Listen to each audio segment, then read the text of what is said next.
Coming up on Full Spectrum, we break down the 2012 GOP presidential race. State Representative King Banaian joins us to preview the new legislative session. And finally, we'll discuss the recently proposed SOPA and PIPA bills, along with the recently passed defense bill. All that is coming up next.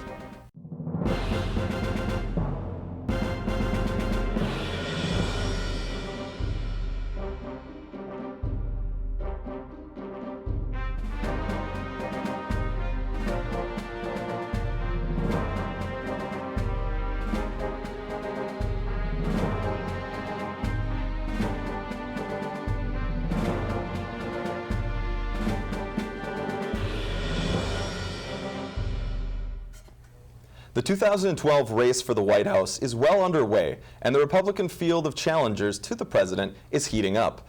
What are your thoughts about this field of contenders, Ryan?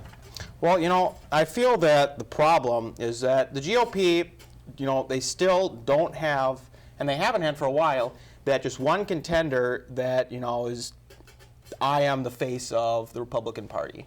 And, until the GOP finally get that one person that kind of reunifies the entire party, we're just going to still keep on factioning off until, you've got your conservatives, middle-of-the-road people, you've got your right-wing, full-on power people, you've got the Tea Party people. I mean, I really don't think that the Republican Party is going to grow or become as solid as it once was until we finally get someone that reunifies the party. I think there's two issues here, and I think, number one, can the person who gets the nomination beat Barack Obama? I think a lot of people are looking at that. And number two, is this person actually going to take our country back in the right direction? And I think a lot of the things, it's either one or the other, in the way I see the field. Because we have, I think, 4 or 5 guys now that Rick Perry finally dropped out and endorsed Newt Gingrich. I think a lot of people like Mitt Romney because they see him as electable. Whereas Ron Paul, in my personal opinion, is a guy who can take our country in the right direction. Now, I think this is very, very key distinct thing because a lot of people are having problems with Ron Paul because of his, stance on foreign policy.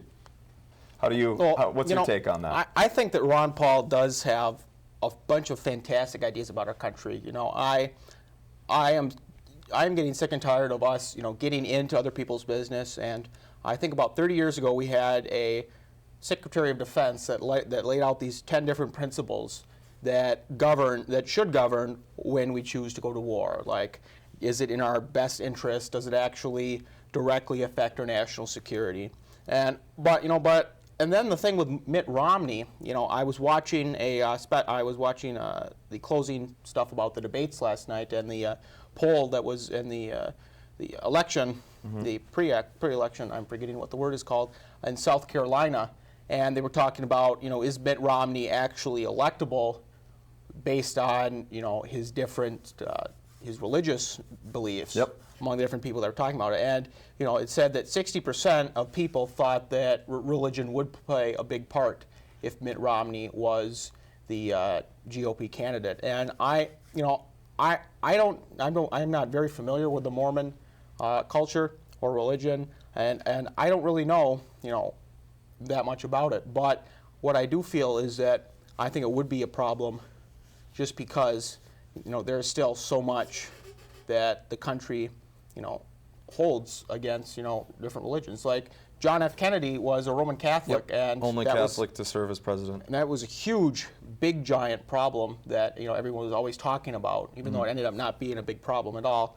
But everyone was talking about how John F. Kennedy's this Roman Catholic, and he's going to lead the country into doom and turmoil, and he ended up making some of the greatest national decisions. Yeah, without a doubt. I think a lot of the thing about this upcoming election is going to be the economy. And there are some signs now that the economy is improving. Well, I'd hope it improve after 3-4 years of absolute nothing. But at the same time, social issues tend to play in these primaries. They come up in the primaries. But when it comes to the general election, they just kind of get everybody stirred up. It's really the nuts and bolts comes down to economic issues. And I think that, right now I have to give it to Ron Paul. He is a guy who is showing in the polls that he can beat Barack Obama. He has a large youth vote. He has a high following of independent voters, and I think that's very, very important facing a Barack Obama who last time in the 2008 election got quite a bit of the youth vote and also got quite a bit of the independent voters. But the independent voters have also kind of shied away from Barack Obama now that they finally have seen what he is all about. And I think quite a bit of it is going to come back to the economy and spending. In the last couple of years, we've racked up trillions of dollars of debt to get very far with anything. I mean, we really haven't added any new jobs. Even though unemployment has dropped down, it's still at, I think, 8.5%, which is still an outrageously high number for this country. And I think that's going to come back and get Barack Obama. But, I think it does come down to the economy. What say you? I actually agree. I think it does come down to the economy. However, I feel that Newt Gingrich might actually have quite a little bit of an edge over Ron Paul, just because of the fact that I feel that the Republican Party or the GOP, I don't think that they would be able to solidly come behind Ron Paul, because Ron Paul has done some pretty controversial things. I think what you're referring to is his record is more libertarian, or it's said to be libertarian. My problem with Newt Gingrich is simply that there's a lot of skeletons in his closet. I think he served one of his wife's divorce papers while she was in the hospital.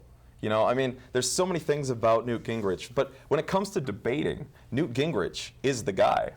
He clearly shows he is one of the smartest guys on the stage, if not the smartest guy. And he's challenged Barack Obama to go out and give these, he would straight up challenge Barack Obama to give all of these straight-on debates, which I think would be popular with the American people. Rick Santorum, on the other hand, he came close in Iowa, but really hasn't done anything since then. Mitt Romney has taken 2 of the 3 states so far, so I think he is kind of the front runner. But as you said, Newt Gingrich did finally get a state. But I think Ron Paul, who's really going to focus on Nevada, he's going to focus on Minnesota. I kind of like him, my own personal belief. But we'll see. We'll see where the Republican Party takes it from here. And I agree. I do think that Ron Paul will do a fantastic job in Nevada, and since he did announce his initial campaign in Minnesota, I also do think that he will be one of the top contenders for the Minnesota votes. Yeah, well, when he came here to this very city in St. Cloud, he filled up our brand new convention center, 3,000 people. He gets quite a bit of youth vote and independent vote, and I think just a lot of people are kind of really tired of the status quo, and I think that's important because our country is going down a road that is really tough. And right now, if we don't correct this debt problem, we're literally in trouble here. We're coming up on Greece levels, we're coming up on Italy and France. We got to do something, and we need a candidate who can do something. Yes, we do, and we need a candidate that will both bring change and not just promise it. Yep, I think it's going to be definitely an interesting next couple months as this GOP field shakes out. But to be honest with you, I don't know. I guess we'll just kind of see where it goes. Huh? I guess we will just have to see where it goes. You won't want to miss Representative King Banaian, who joins our discussion when we come back.